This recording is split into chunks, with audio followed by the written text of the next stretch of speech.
This is the Reconstructed Man podcast. My name is Layne Ingram. And I'm Daniel Thurman. The Reconstructed Man podcast is a place where we explore the transgender experience by sharing our stories and lifting up the voices of others. This show is for everybody, trans, cis, and everyone in between. It's about building community and connections, and we're so glad that you're here with us today. Yes, we are. What up, Daniel? What up? How you doing today? I'm doing pretty good, actually. How are you?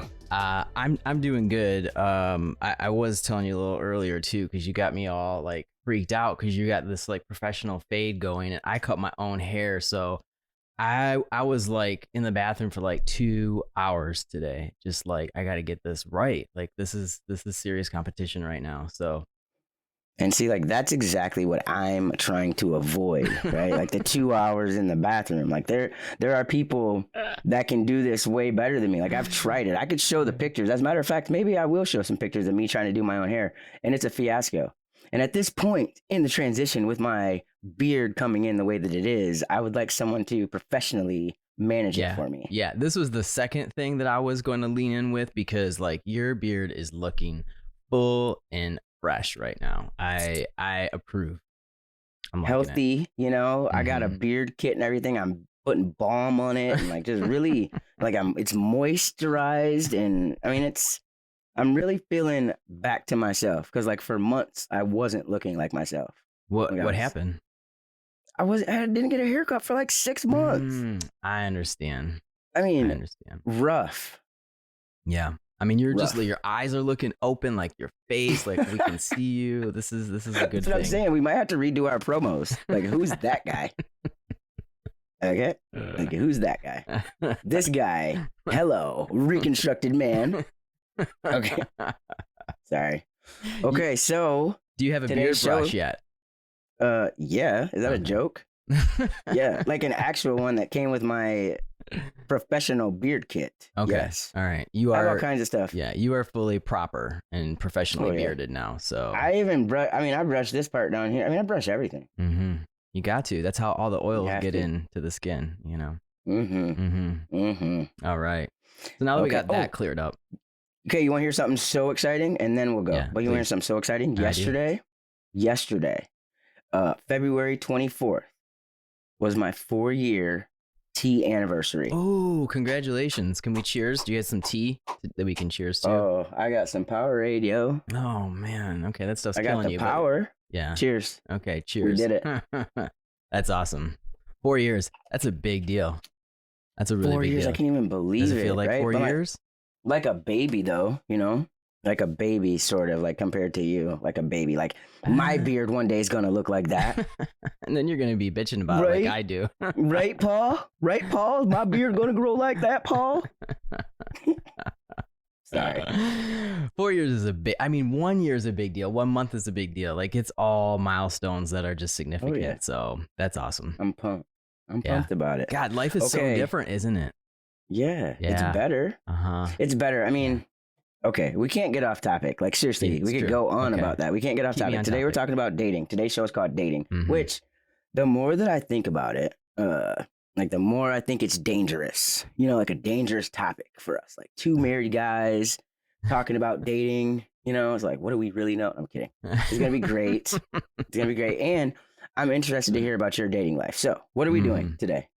So today we're going to be throwing some questions out to each other that we're very curious about knowing about our dating lives, that we clearly don't know about each other. Because as we started to talk about the show, we were like, oh, wait a second, I didn't realize that. So we've got a lot to catch up on, a lot to learn that we'll share with others. And then we're going to move into, we really like the forum, the format of taking some questions from folks out there. So you grab some and I grab some. So we're going to put those questions in the show and do our best to see if we can respond to some folks out there that got questions about dating trans or dating people that are trans. So we'll do that. So that seems like a good show, I would say. I think so.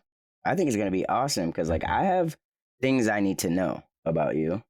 And at the end, we're also going to share some advice. Right? Some advice if you're, you know, looking to date and you're trans, right? And then if you're somebody that, you know, might be interested in or is starting to date or might want to date somebody that's trans, right? Just a little bit of advice because, you know, could go a long way. Yep. All right.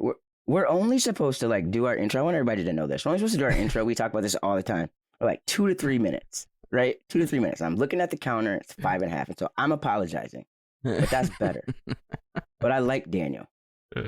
So, it's been 2 days since we caught up. So there's, I mean. Right. Irresponsible. Okay. But we have things to know. I'm going to go first. On my questions. All right. Are you ready? Yeah. You're very aggressive today, but okay. I am aggressive. It's because I look better. I'm kidding. It's your beard. It's my beard. It's like, Arr. Okay. Stop. Okay. Stop. All right. Here we go. All right. Question. It's a 3-parter also. Okay. When did you start? I feel like I'm in like debate. No, it's not an interview. This is me and you talking. Okay. When did you start dating? Right. Mm-hmm. What was that like? And how did you act? And that's like a question that I would ask you. Like, I'm thinking about you living your life, so when did you start is important, right? Because the age will tell us kind of like the mind frame. And then what it was like, how did you do that? And then I'm asking how you acted because you knew you were trans, but like also you had to, tell me all of that. Okay. All right. So I started dating. My first girlfriend was when I was 17. I think that's right. It kind of seems like 16, but I'm pretty sure it was 17. I was a junior in high school, and this girl just like outwardly came onto me, and I was like, oh, all right, sure, yes, great, let's do this. So we dated for a couple months, but it felt like a couple of years. Like I just was like, oh my God, this person, is interested in me. Like she's it forever, So I kind of lost a little bit of, your mind. Yeah. Oh, I don't know. Is that normal? Hopefully that's normal, but it is. You're a kid. Yeah. So that was number one. And I don't know. That one was a little sloppy for me just because that was like my first experience. It was like my first almost everything besides like my first kiss, but my first kiss was just with like a friend. So it was like, but I learned a lot in those 2 months, gained a little confidence. And I don't know, like, how did I act?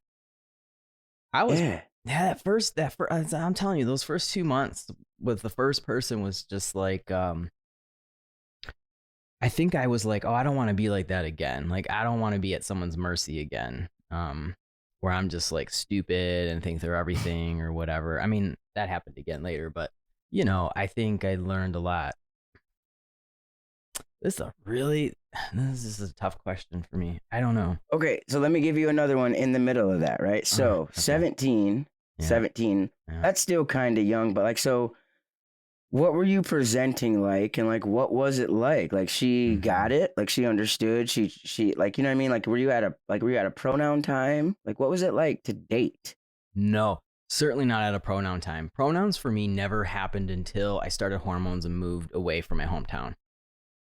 So that was really tricky because I didn't have the awareness of being trans, but I knew that I wasn't a lesbian, but people assumed I was a lesbian. And because I didn't know how to challenge that, I was just kind of in this weird gray state. No one really knew what I was. I don't think I knew what I was. I just knew I wasn't a lesbian.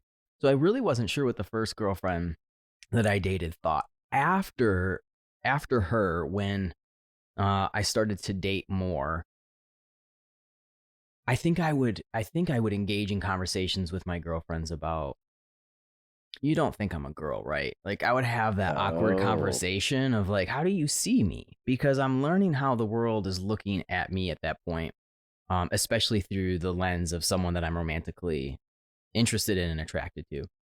So I think we would have awkward conversations, probably more awkward for me than for them. And most of the girls that I dated, is so brave of you. Well, what do you do? I mean, what do you do? I wish I could have asked that. But you didn't know that, right? You didn't have that piece of information. Listen, no, and we might get to this, but like just that you just said that, I'm jealous that you knew that you were able to do that, I guess. I mean, like when I think about, I was with somebody for 10 years before I got to this relationship. And so it's like, I cannot believe that wasn't a conversation like for 10 years, I mean, so that just kind of shocked me. Sorry, I didn't mean to interrupt, but like, no, that's brave though. That's really interesting because, you know, a lot of my questions are about for you, you know, when you're dating trans, now that we collectively, communally know that you are trans, but you didn't have that critical piece of information, how that changes how you approach dating in general. I mean, it makes things more complicated for you, I assume, back then. But, you know, there's also like one less bridge you have to cross because that bridge didn't exist in your mind quite yet, you know? Mm-hmm. I mean, I'm probably making it sound way more elegant than it actually came out, you know? I mean, I was uncomfortable. I didn't have words. I was, right. You know, probably, I don't know. I fumbled a lot through things. But I would try to assess and understand how people were looking at me. But that really caused me, like my most of my dating life was kind of tragic because I got in front of myself and couldn't get past it. So I struggled with, you know, self-worth significantly, right? And I think a lot of trans people have that same experience through some portion of their life, unfortunately. And so because I had such low self-esteem, first thing that would happen is I would kind of allow all the self-esteem or the esteem to come from other people. So if someone wanted to date me, it was like magic. It made me feel like I was worthy. But then what I would automatically do at that point is I would turn my self-deprecation onto them and project it onto them. And then I would kind of question their worth and their value because I would feel that if they like me and I'm not of value, then they can't be either. And I didn't know I was doing that until much later in my adult life and many years of counseling, you know, and a really good partner that helped me move through that issue so that I could accept love. But yeah, as much as I dated, like I couldn't hold very good, healthy relationships because I always got in front of myself. Got my own way, you know. So kind of tragic, but yeah. It's, you know, it's kind of maybe what, I don't know this, but as I'm thinking about your experience and you not having that trans identity piece, I'm hearing your frustration about it, but I'm also wondering if it kind of saved you from some of the stuff that I went through because I think you had confidence back then, right? Like you had self-worth. Oh, yeah. I mean, I just feel like, see, this is the thing. I didn't wear that other identity at all. You know what I mean? Like it was given. No, lesbian. Yeah, you could say it. Thank you. Mm-hmm. I just didn't. Like, you know what I mean? Like there was nothing about me that was that. Like it might have been given to me or that might have been a label that was put on me because that was the way it was in the world, but that wasn't how I was. And so the reason why I think that also makes me so angry, not angry, but like jealous and like a little like, you know, reminds me again why I'm not with her, but like, is because my current wife, right? Like from the beginning, you know, it's just like, not the beginning, but like, but sort of was kind of like, are you, you know, and like just the openness to actually have that conversation or to feel comfortable enough to have that conversation. I mean, it's like night and day, you know?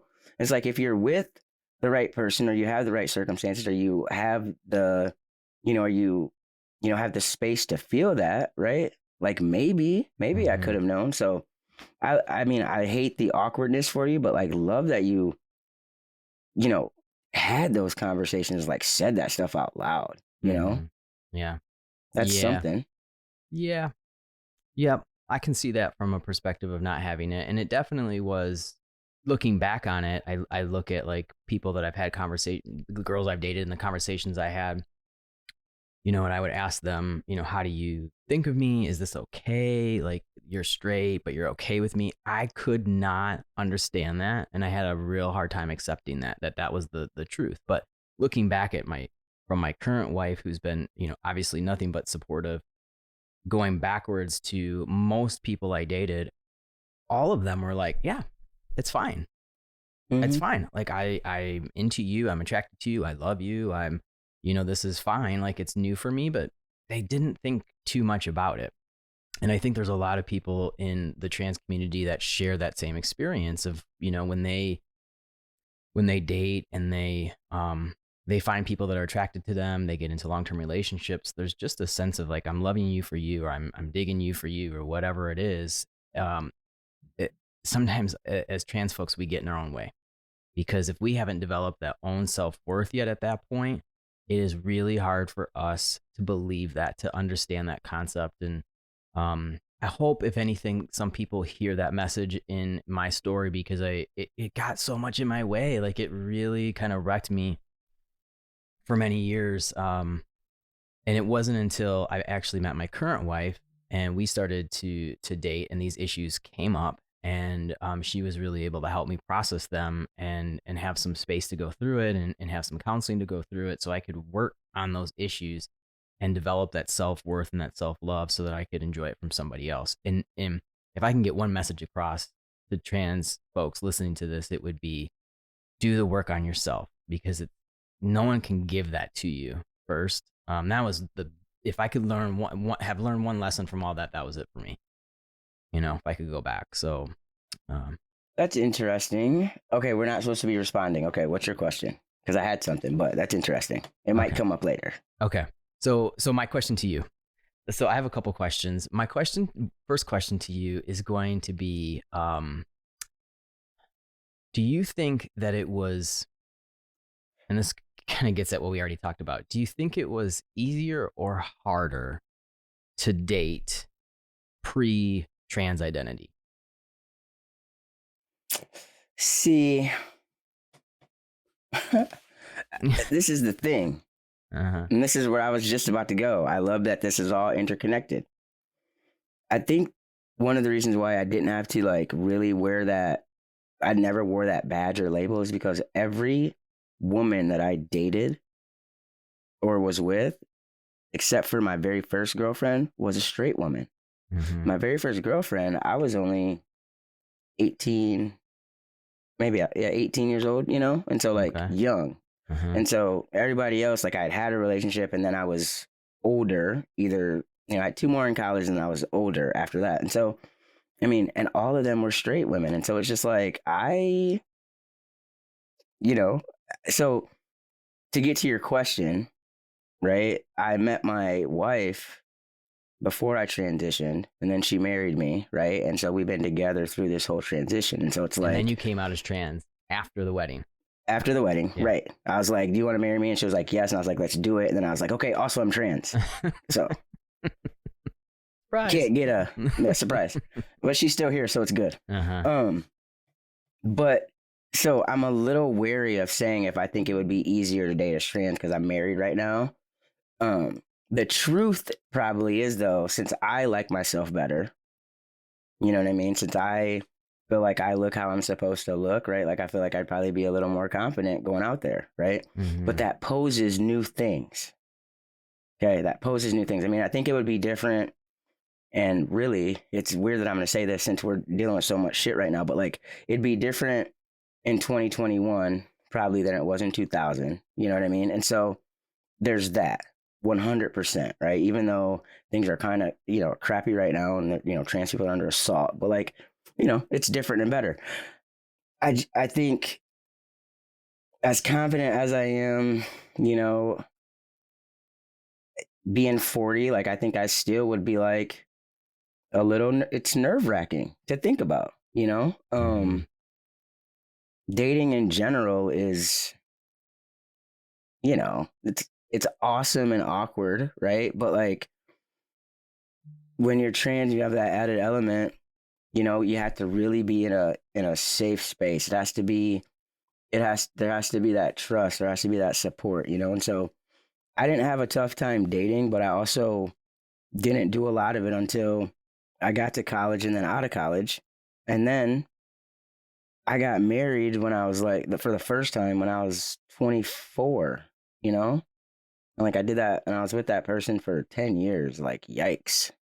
And like, not trying to be mean, but like, yikes, like, that's a big, big gap of time where you're developing. I was like with that person when I was 22 years old, all the way till I was 32. That's a developmental span of time, and like, to not be with somebody where you are in a safe place to be able to try to discover yourself, where you can keep growing and talk about things, like, yeah, I got a little resentment about that, you know? So I went off the rails there. Sorry. I was going to say I had so many questions as you were talking, you know, because there's so many stories in that, and it's making me wonder too, you know, being in a relationship for 10 years in the middle of, you know, your 20s, not having the room to develop, you know, kind of wondering about how maybe that was safe for you, you know, as opposed to trying to date and be not recognized for what was comfortable to you. You didn't know what was going to be comfortable, but you knew that maybe being identified as a woman or being a lesbian didn't feel good. And so maybe there's like a pretty significant lack of desire of dating or wanting. So here's the thing. Okay, here's another thing. So I'm going to say that we were dating because we were together for a while before we got married, obviously, right? So like, here's the thing. Like I remember distinctly, we had to have been together probably 2 years at the time. And I remember I made this switch, like just totally, I'm never shopping in the women's department for anything again, right? Like there was a point and I was in that relationship. I was young. Okay. And I remember the first time I went to the mall and like I had done it before, you know, like I'd pick something here or there, but like when you change that and that's like how you're going to dress. And I remember, I mean, it was the early 2000s. I mean, people did look at me. And so I used to pretend like I was shopping for other people, like just dumb sometimes. Like I'd pick up my phone and be like, what size are you? I really did that. Oh my God.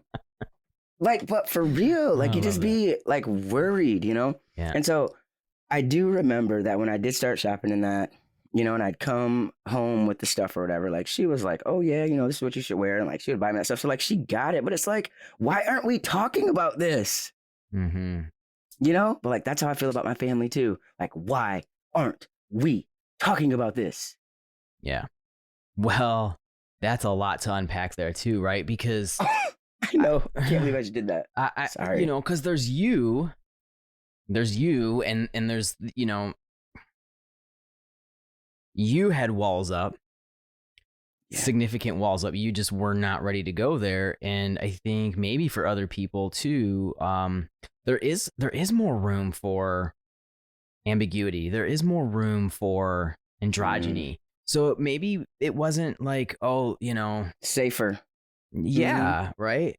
So there's, I can see though why you would go back a lot and just ask those questions and be frustrated by them and wish maybe there was someone that had talked to you. Like I hear that a lot out of the stories that you share of wanting different people to have at different moments have said anything to you about it, questioned you, had a conversation, opened it up.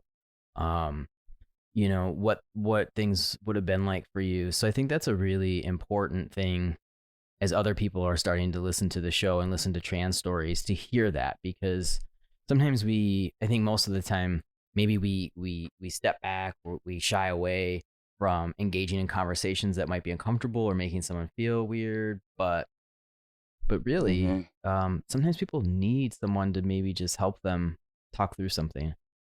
Definitely. Or ask them something, because even if it had gone sideways, right? Like I had reacted poorly or my feelings were hurt or whatever, right? Like I would have thought about it and I would have been like, maybe it would have said, why are you doing this? And is this a thing or, you know? So anyway, not about dating, but kind of. And I feel like I kind of just said the nicest thing I've ever said about her. Well, I've said in the last few years about her is that she did kind of be like, yeah, you could dress like that and it was fine.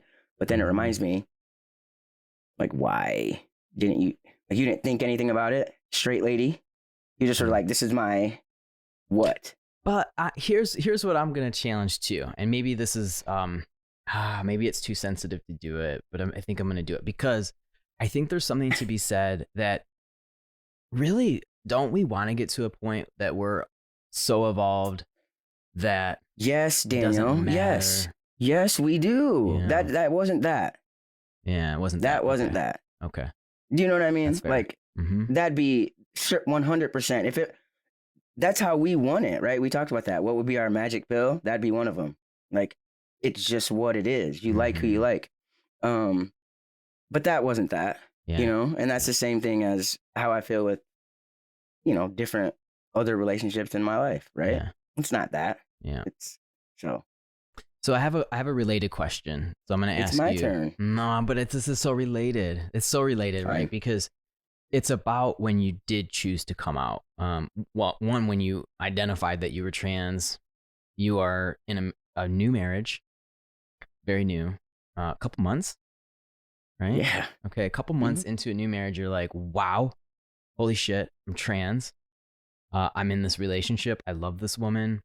I'm saying all these things for you because I believe, right? Stop me, right? If you want to, but I'll get to my question here in a second. So you're in this relationship, you're loving this woman, you just got married, you're committed to each other. She's beautiful and amazing, beautiful. And wonderful. I mean, you're just like, right? This is everything I want, but wow, I'm trans, and like maybe this feels kind of good, but I have to tell this person. So do you think in this moment, like, do you think it was easier for you to come out as trans when you were partnered, or do you think it would have been easier to come out if you weren't partnered? Oh, wow. I don't think I could have gotten to the point where I did come out without, at that point right then, without her. So, I mean, and that's true. I mean, and I mean that in the way of like, you feel loved and you feel safe and you feel like somebody has your back, right? And so you are safe enough, you're vulnerable enough to be able to look at those things about yourself, right? And then you trust somebody enough to say it out loud, right? And so I think for me, maybe this would have taken a little bit longer. I mean, maybe not, right? But maybe this would have taken a little bit longer. And I don't know how that would have been, because when you come out to people and it doesn't go well, we talked about having a support system. Like, she's a big part of me getting through it, like, again, you put something out in a newspaper and a newsletter, like, it's good to have somebody to go home to when there's terrible comments about it, So I think it's easier. I think it was easy. I don't know what it was like because I didn't do it before, but I think it made it easier to come out because I had somebody. Yeah. That's, I think it's really good to hear, because it could be both ways. You talked about the stress at some point when we talked, it might've been on the show. Might've been just us talking, but you were, had addressed just the anxiety of, oh my God, I have to tell this person that I want to be with for the rest of my life that I have this thing that I have no real idea of how they might react. Like how scary that is. And some people might assume, well, would it just be easier if you're single and you don't have that threat, or that anxiety or that fear, right? But I think you speak if you well fall in, of, like, if you fall in love, right? If you find your person, that's the other thing though. If you find your person, then to Daniel's point earlier, it really isn't gonna matter, or it shouldn't, Not like theoretically nothing should matter, right? The kind of credit you tried to give to my ex, right? No, but yes to this, right? I think that has to do with it. So, okay, my turn. That was something. This is talking to you is like, I just remember stuff too. Yeah. I cannot believe that Daniel, you think I'm joking? I'd be in Macy's in the men's department, and like some lady would like look at me or something, and I'd be like, what, you needed a medium? Okay.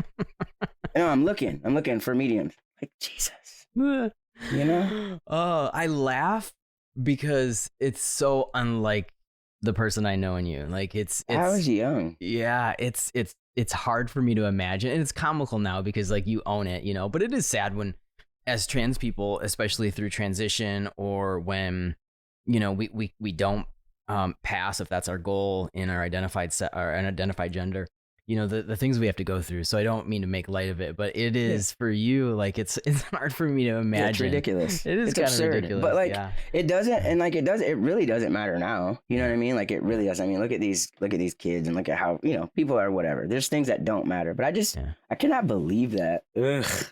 But is what it is. I've always been a super fly dresser though, so I don't care. Okay. So, okay, here's a good one. How did you know that the person you were dating should be your wife? And you're talking about Lindsay. I hope. But you see what I'm saying? Like, how do you go from dating, right? And then you get serious. And then how does she go to being your wife in this like in your trans situation? Whew, there is so much there. So, I mean, we've been together for like 20 years. So I met her when I was 23, 22. I don't know. I'm so bad with numbers and ages, but I think I was like 22 years old. And we were friends at first, but very quickly it was pretty obvious that we had very strong feelings for each other. And for us, it was just kind of an immediate awareness that this was something so different. And when that happened, this is you have no idea how much is in that question. When I had originally met Lindsay and we got together, I went through like an incredible mental health spiral, just tanked. Went from like it being the best thing in my life to all of the depression, all of the childhood trauma, all of everything that I had been running from just took me over. And I think, what I think happened is that I knew that I was with someone that could allow me that space to totally crash. 100. And when I say that, I mean, I was, self-harming. I had suicidal ideation. I was not well at all. And I was kind of accepting a lot of trauma from being trans, accepting trauma from having, an abusive home environment. All these things kind of just happen. And so I had to slowly rebuild my life at that point, which is same as you in a way of, I mean, I could have never have done that without a person and a partner that Lindsay was. I mean, when people say, so-and-so's my rock, like Lindsay has always been my rock. I mean, she's just steady and she gets it on a deep level. And so she allowed me some space as we work through our own stuff to go through that. And we just knew like this is it. Like we are in this life together, and it's never been questioned since.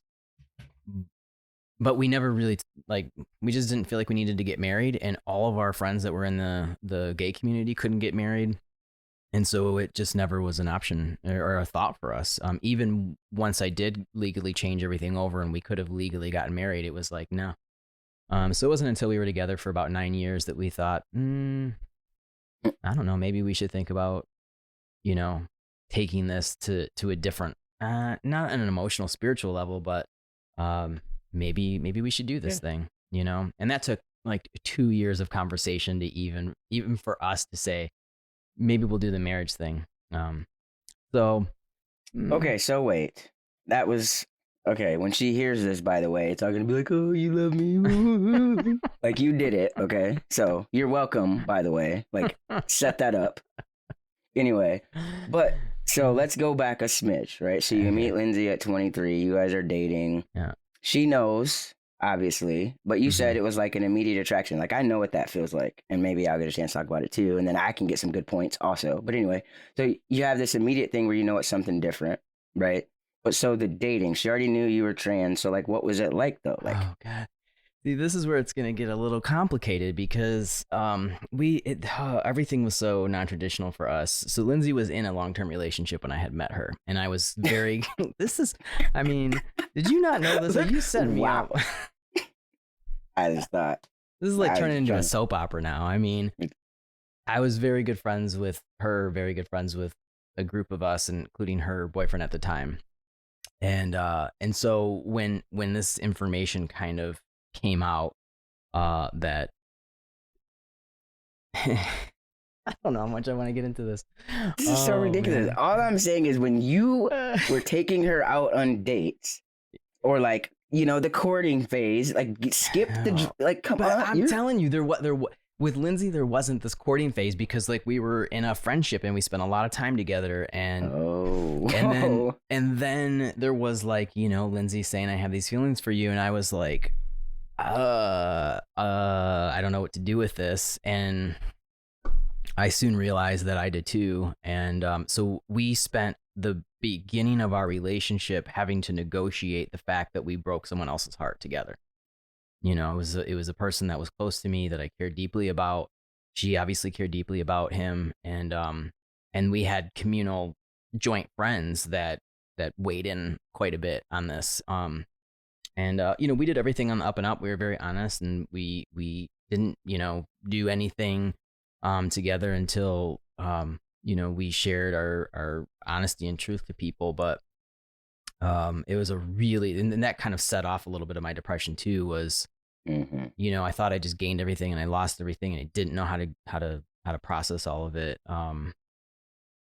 So it was so there was like, we missed out on that courting and whatever. It's kind of interesting you say this now, because, you know, 20 years in and we're in the middle of lockdown COVID, so we're doing date night Saturdays, which has been wonderful. Like, we spend, you know, we like plan our dinners, we get a nice bottle or two of wine, we you know, we think about what we want to do together, and we just spend like really significant focused time on each other, and it's been amazing. You know, part of that is because I think we missed, like, we coupled, we were hardcore, we lived together from the beginning.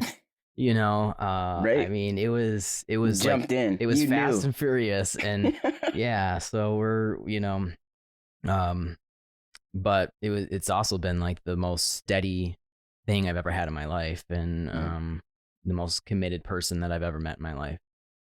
So it was a very good thing, but we had to go through a period at the beginning that was incredibly challenging and not traditional by any sense of the word.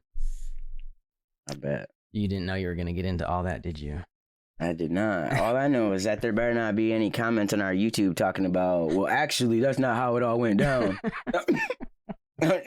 Just kidding. Oh my gosh. Wow. I did not know I was going to get that from that. I know. We're going to have to just redo this whole episode. This is... No, we're not. That was great. This is definitely going. Wow. Oh, God. Drama. For real. Yeah. Yep. Let me see. I think I had another question for you. Yes, I do. Okay. It's going to get a little philosophical here. But what, if anything, do you think that you took away from, because of your experience of not, you know, most of your dating life was pre-trans identity. Do you think that there were things, all of it, right? Like, do you think now looking back, there were things that you gained by dating women during a significant portion of your life that you had not identified yet as a man? And like, what could you share with us about that? Like, what? Oh man, I don't know if I should give out trade secrets. No, I'm kidding.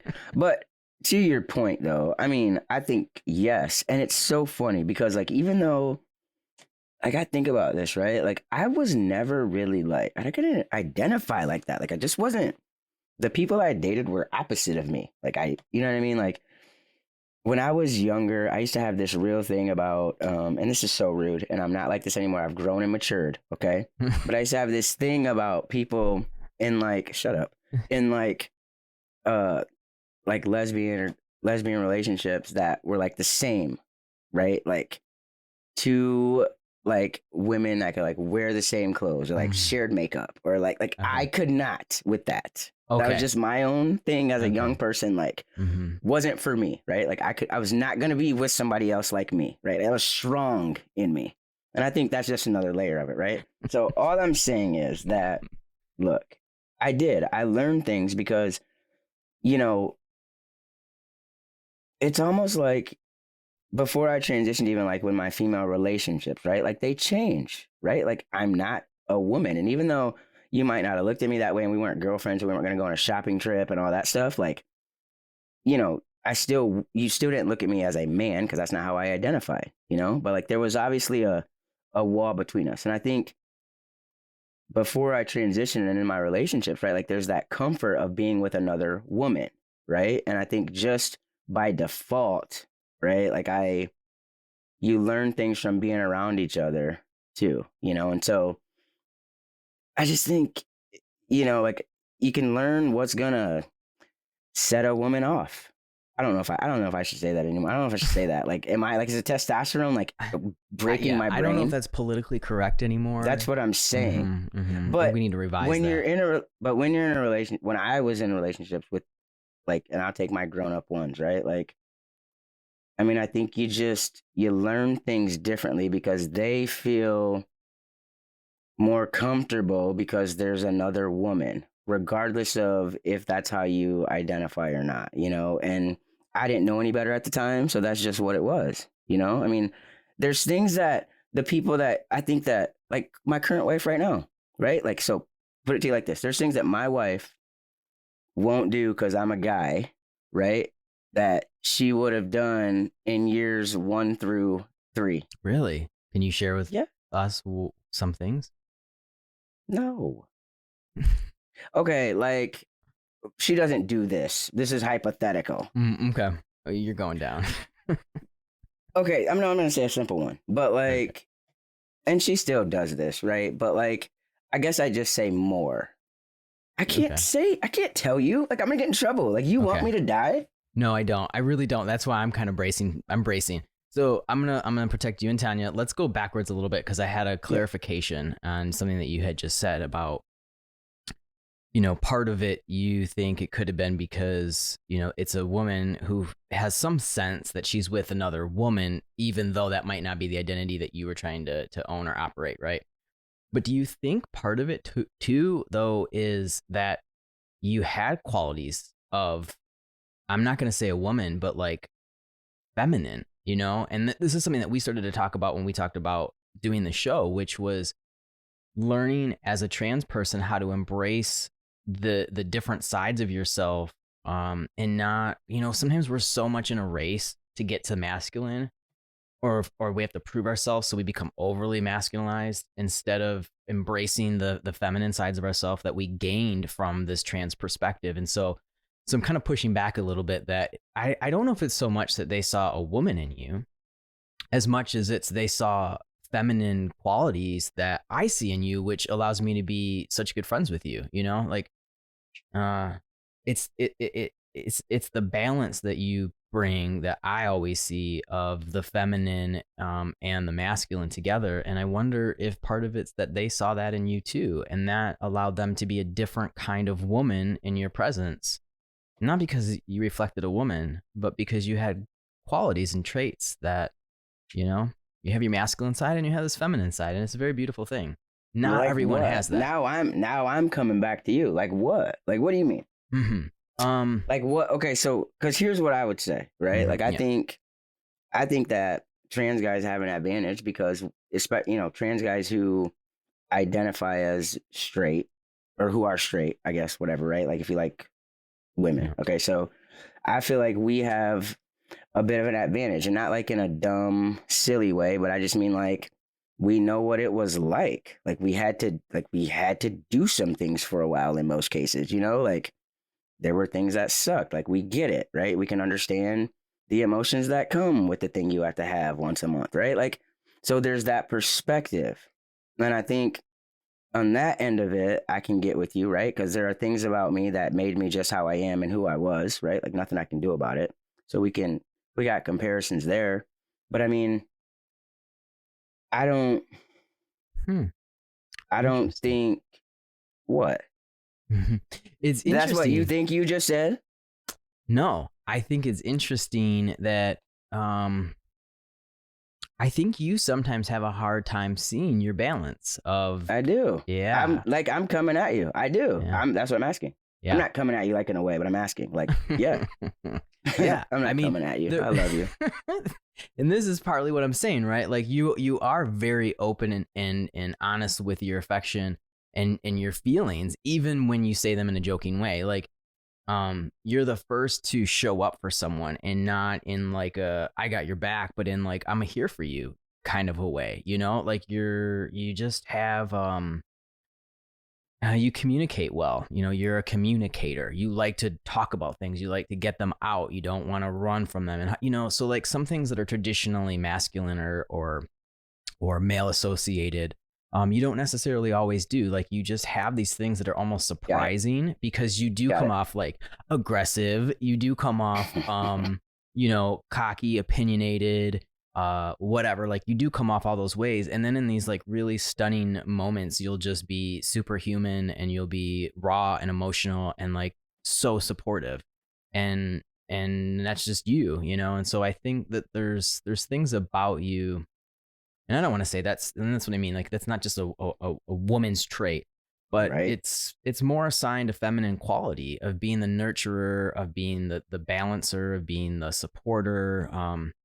You do that. It's why I think you're so good at being a coach as well. It's not just the athletic skill set. It's it's like the family dynamic that you just bring into your relationships, your friendships. That's one example. I'll give you I understand that. Mm-hmm. And I guess maybe that's the part about this show that we talk about, right? That like, I would like to just be me and let that be okay, right? And I would like for,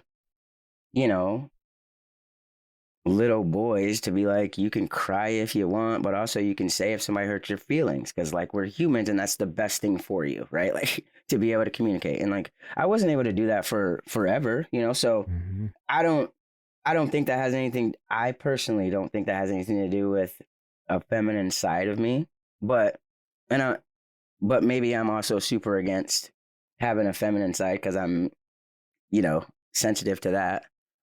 But I think, to your point about what you said earlier, why can't it just be, right? I think we need people to just be okay to be, right? I mean, and this is what I'm saying is that as a human, I want you to get to a point when you're okay with having a feminine side, because that then, But like, what is a feminine side? It's what all humans have. Like, we all have feminine and masculine, but what we do is we socialize it out of each other. We socialize men having a feminine side. We make men feel uncomfortable when things are feminine about them, which is a very natural thing. Right, so, but I'm saying that in my case and in our case, I think it's difficult to say masculine and feminine. Like, I'm not trying to have a masculine side either. I'm just trying to look like me. Mm-hmm, mm-hmm. Like, I see. I come off like I come off this way, and like now I have, this masculine look, but like that's just a word, right? Mm-hmm. Like, I'm not trying to be masculine. Like, I am a man, and this is how I'm living, and the way that I act and react is like the way that I would just be, right? And things have changed on the testosterone, I think, a little bit, but like, so maybe that's where my disconnect is too, right? Like, I'm not trying to be masculine or feminine. I'm trying to be me. Yeah. That looks like I should have looked, which is a man. Mm-hmm. So I think we are okay. I think that. Yeah. I'm okay with what you're saying. Okay. So, all right. Because I don't want to come across like that either, right? Like, I don't want anybody to think that I just don't have masculine or feminine in the way that I look at it. I'm not against it. Like, if you were like, for example, my passion for fashion, okay? Like, the amount of time that I spend on my hair and on my face, like the way that, okay, I mean, there's things like that we could say, mm-hmm. This is on your feminine side, I guess, but like, I also just like to look great if I could, What I'm trying to dig into deeper always, not just with you, with society in general, because I have the perspective of being trans, is pushing back against those societal norms. And part of that for us as trans people, when we tell our story, some of us at least, is kind of giving credit to having a perspective in life that not everyone has. So coming from being identified as a gender that you don't agree with. So society interpreting you as something that you are not, and all the things that come with it. Sometimes there's privilege and sometimes there's oppression. And sometimes there's, there's just things that are allowed or not allowed in that space. And that changes us as humans. And so you come into being a male midlife, identifying as male midlife. Some of the things that you gained from the pain that you went through as trans are really significant. And so I you know, maybe, you know, we get into this, we talk about nomenclature a lot, but maybe that's part of it is the choice of words that we use to explain this means something different to you than they mean to me. Yep. But all I'm trying to get at is, you know, what we and gain. I'm with you. Yeah. I'm with you. Yeah. 100%. Yeah. And like, yes, we get 100%. I'm with you. Right. This is the complicated stuff. This is what makes, you know, talking about things challenging when. And all trans people were different, you know, and like we've experienced it differently. We hear it differently. We feel it differently. Right. And we have different phases. Yes. Right? Yes. And things that I might have thought, you know, 5 years ago, I don't think, you know, I mean, like it's all so. And one thing though is true. Like I'm with you 100%. Like we're on the same page with that. I mean, I feel the same way. I think it is about how we say things and what we feel for ourselves, you know, but like for the world. Yeah. So, whew, Lord. We still friends? Yes. Come on. Okay. So that was something. Yeah. Should I ask you another question or should we like? I think we should move on and let's ask some other people questions. Right? Okay. Yeah. We found some questions online, right? Yeah. So I did. Oh, you want to go first?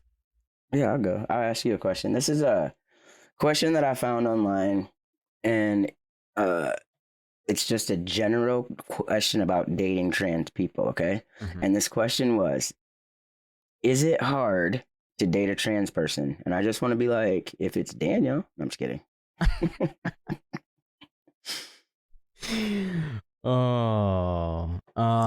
Is it hard? That's your question. You have to answer. Is it hard to date a trans person? Well, I've never dated a trans person, but I've talked to a lot of people that have dated trans people. This would be my best guess at an answer since I don't have that exact experience. No. In fact, no. I don't think it's hard to date a trans person.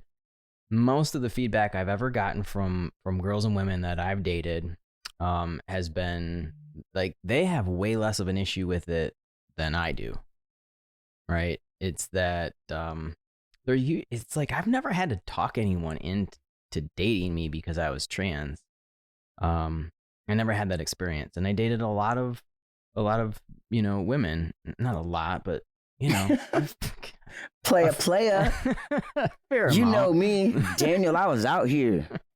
That's what he just said, everybody. Oh man, I dated a lot of women. Okay, this show is just going off the rails. All night long. So all night long. Jeez. Okay. Yeah. So no, I don't think it's hard. I think the most beautiful people in the world see transness as a beautiful thing, and I love that. Like I've met so many great people. A lot of my relationships, they're people I still talk with now because they're good people. They're good humans. They see value in different ways in life. Like they're not in the boxes either. And I love people that don't operate in the boxes for whatever reason. And so, no, I don't think it's hard. I think if you have an attraction to someone that is trans, it's pretty easy. You have some additional things you have to maybe navigate in society, but you would have to do that if you dated, you know, in a gay relationship, in a biracial relationship, in a relationship that maybe someone has a disability. Like you're going to be part of that negotiation in society now.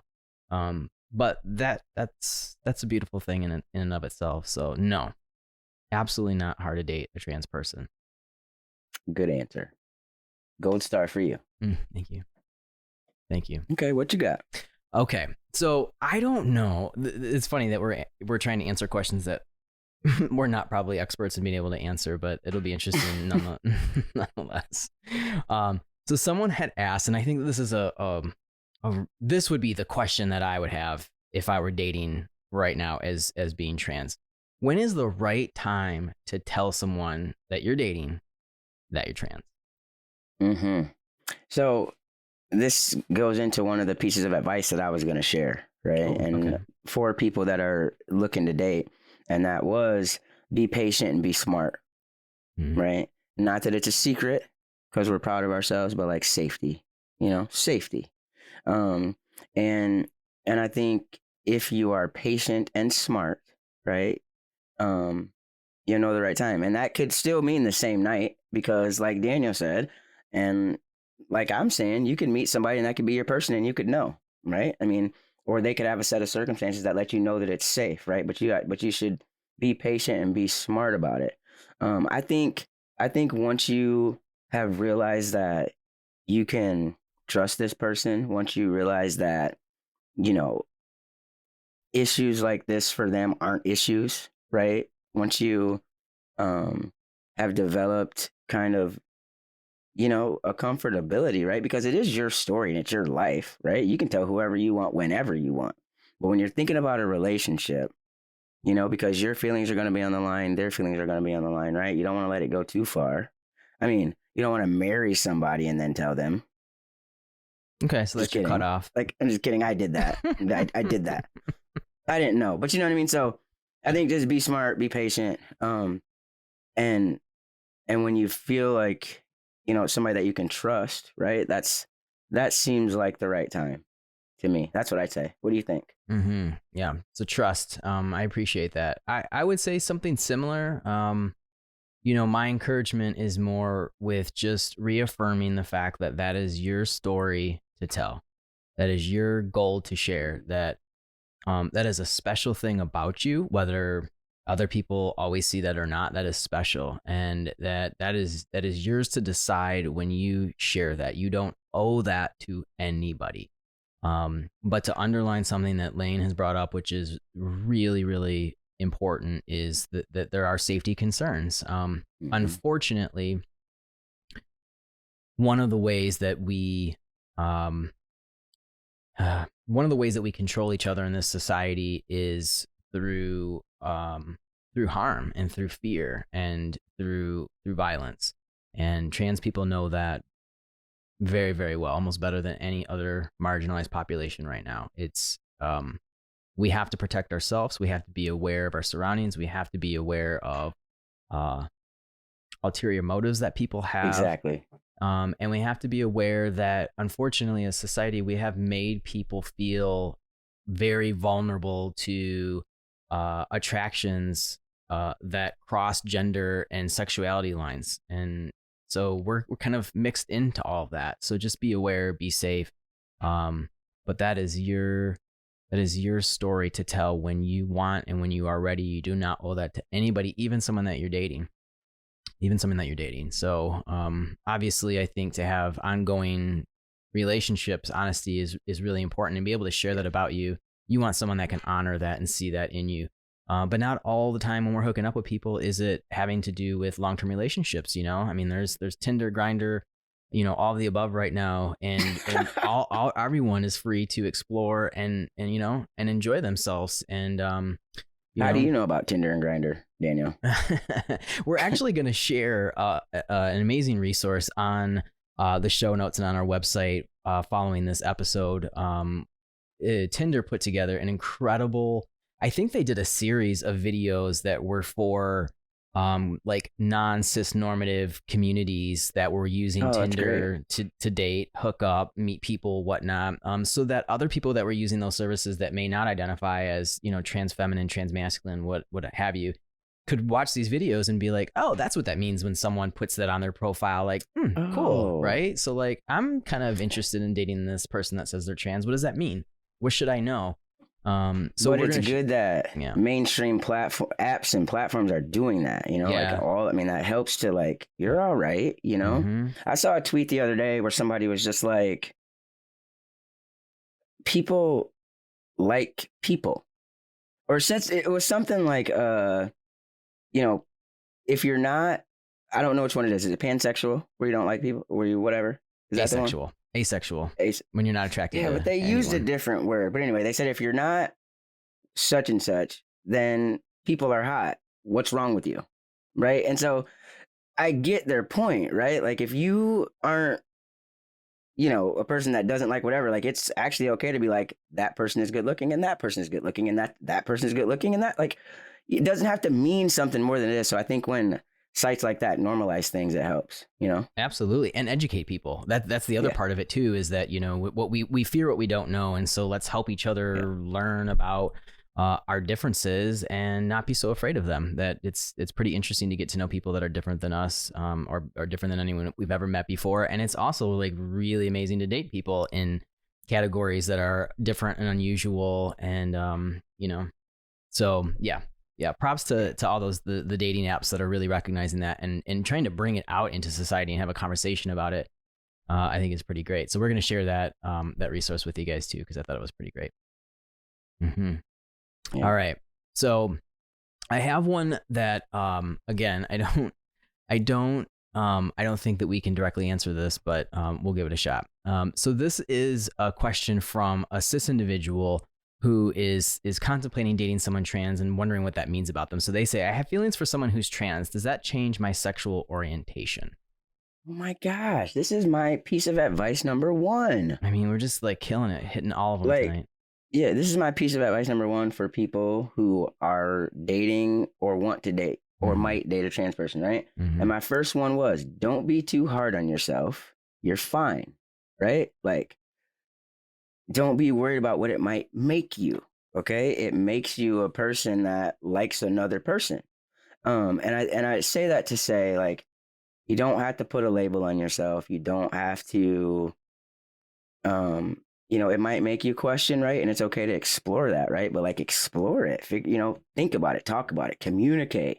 Like, this goes into my second piece of advice. I guess I'm just doing it, right? I'm just going to do it. Okay? Bring it. Here's all of my advice, I have 3 pieces of advice for people that might date a trans person, are dating a trans person, whatever, right? It's going to help. Okay. Don't be too hard on yourself. Okay. Like, cause you are fine. Okay. Like, it doesn't make you anything but interested in another human being that could end up being your person. Okay. So, if you decide to explore it more, if you decide to put a label on yourself, if you as a couple, right? Like, it's okay. You're fine. Okay. My next piece, be open and honest about your feelings. Okay. If your person is trans but hasn't maybe started hormones yet, or maybe they haven't had their surgeries yet, or maybe they haven't come out yet, really, right? Like, I mean, there's all these different phases, okay? So you're going to be going through it too. Every time they come out to somebody, right, there could always be backlash or there could be joy. Depending on what state you're in, like, work could be a problem, right? So you got to be open and honest about your feelings, because like, your family's going to find out if you guys decide to tell them. Your friends, so you get to have feelings because you're in the relationship too. Like, just because you're with a trans person, that doesn't make it like some other thing that's just about them and what they're going through. Like, you are a partner in the relationship. Okay. And then my third one, which is going to kind of sound funny going on this one, but it's going to help. Okay. Validation and compliments are like really key for trans people. And I know they are for everybody. Like, I try to compliment my wife. To give. I'm talking to the people that want to date a trans person, right? I see. As they're going through their thing, depending on where they're at, like, validation, like, at the beginning, that's very, very huge, and throughout, right? And compliments, okay? And it might seem silly, but like, and maybe this was just me. I don't think so though.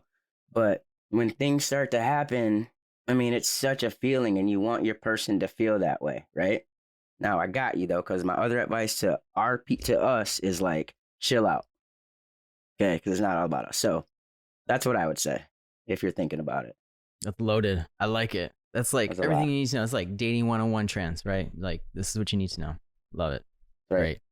My one thing I'd probably, and I already said this earlier, but it was so impactful to me. If I could go back and I could change anything, it would have been to really believe in the message of loving yourself first. Like, you just have to do that. And this is a universal message to anyone, anywhere, any age. I just think that sometimes for us trans folks, it's really hard for us to like ourselves. It's really, especially like, let's say pre-transition, pre-hormones, whatever. Like, there's just a lot of baggage, and sometimes we just don't like ourselves yet. It's at a point in life that we start dating, and so I would just encourage everyone that's in that situation to put just as much or even more value and time and resources and worth into go find yourself, right? Do the things that make you feel good about who you are, if it's counseling that you need, if it's hormones that you want to start, if it's working out, if it's eating healthy, if it's meditation, if it's whatever it is that you like to do is your outlets that give you peace of mind, give you satisfaction, that make you realize that you're a worthy human being. You gotta have that first in life before you can have a good relationship. You can meet really good people. I mean, I met really good women, but I just wasn't at a point in my life at all that I could give back and I could be a steady human being as well. So I give a lot to my wife for being able to hold that space while I figured that out, and she knew better to be able to do that. But that's you gotta have that. And once I discovered that, once I had the time to do that, I was living life. I turned everything around. I'm a very happy human being, and I'm in a beautiful, strong relationship. But it took loving myself first. So do that. Invest the time into that before you do anything else. 100%. All right. So do you want to give your advice for people who might be dating trans people? Yeah. So my advice to anyone that's going to be dating trans is just do it. Just do it. Like, it's a beautiful thing. It's a really, I think it's a wonderful experience, to rise above some like standardization and binaries and all the crap that we think just like, is what we're supposed to do. Trans people have really beautiful perspectives on the world. They've gone through a lot, and whether they use the same terms or not, there's a beautiful balance between feminine and masculine that we all operate under. And I think a lot of trans people, just whether they realize it or not or use that terminology, like that's what makes us sometimes so unique and beautiful, rare human beings. So my advice is just to do it. I love that. And I mean, look, it's not, if you like men, right? I mean, right? It's like the whole trans rights are human rights, trans women are women, trans men are men, right? So, I mean, if you are thinking about that whole, what does it make me, right? Like, if you like me, then you like men, If you like Daniel, then you like men, Or you're attracted to men, whatever, you know what I mean? So, that's, well, and I think that's important too. Yes, but then there's also like this whole non-binary, Correct. There is that. I mean, for me, gender is just a huge spectrum. And so you and I happen to fall on a pretty extreme end where we identify as masculine and male. But there's a lot of people that are really comfortable in between in all sorts of variations. And so that's a beautiful thing too. And it doesn't, we don't have to subscribe to one or the other, and you don't have to, with your sexual orientation, can be, very, very open and pansexual and open to whatever. What I was just getting at is that you might not know also, right? Like, you might not know. If you meet me and you like me, you might not know for a while, And so to Daniel's point of just do it, I take that a step further and say like who you like. Yeah. Own it. So go for it. Yep. All right. What else you got? Anything else for people that are going to be dating trans, or you're just like, just do it? I just do it. I mean, that's, do it. Okay. Right. I'm with that. Need I say more? I don't think so. Look at us. Like, who wouldn't want to date us? I mean, trying to tell you what. I'm trying to tell you what, Joe. I mean, Lindsay and Tanya, they be prying people off. So. Oh my gosh. Okay. What about your advice for trans people who are starting to date or want to date? Or I already gave my advice. Remember? You did? I did. Did I? No, I said you gave all your advice. Themselves. I said they gotta love themselves first. Okay, well, I thought that we were gonna do like a. Okay, so I thought that's what that was. Okay, my bad. I have two more. Oh, wow, look at you. Okay. No, because I said be patient and smart, right? Yep, I said that one. Yeah. I didn't say trust who you are and be yourself. Yeah. And that's as you're getting ready to date. I mean, I think we've said those themes, but it's like trust who you are and like be yourself, and that's going to the confidence factor, right? You decide that you're going to get out there and start to date. Like, you're ready.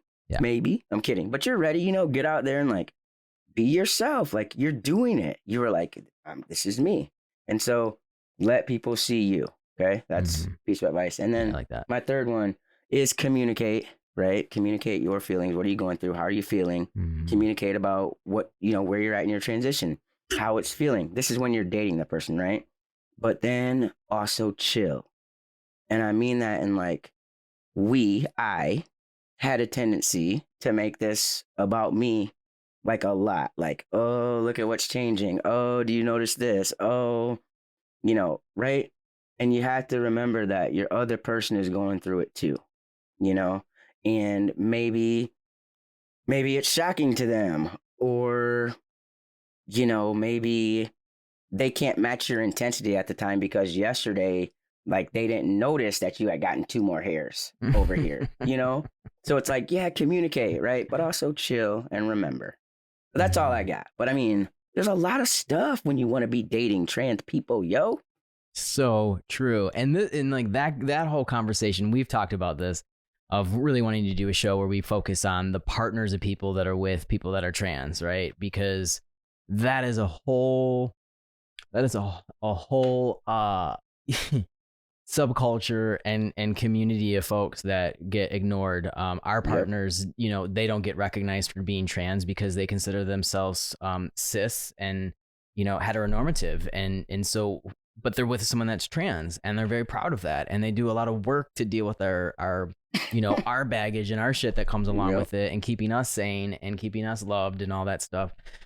So that is a whole topic worth more than a couple shows on it, to itself, but so valuable to speak of the other person's experience, the people that we're dating, the people we're in relationships with, because they go through so much of it too. So as trans people, we need to do a good job of remembering that is being echoed across, and to support them too. It's not always about us. I mean, absolutely. It's always about us, but it's not always. I mean, like, it totally is, because like, right, but it's also like, not. I get it. All right, hey, this was awesome. Like, actually, like, it was awesome. I mean, we were kind of like off the rails, but I mean, I think that's our way. And you make me talk about stuff, and like, we had a little fight. I loved it. I like to call it conflict, healthy conflict. Yeah, that's the same thing. Like, whatever, masculine, feminine, conflict, fight. Got it? Okay. Tomato. It was a fight. Kidding. This was good though. Okay, this is good show. We need some stuff from our friends. All right. If you thought it was a great show, then we need you to make sure you subscribe on YouTube.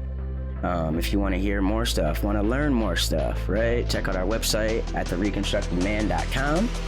And make sure that you guys like us and rate us, because it does help people find us.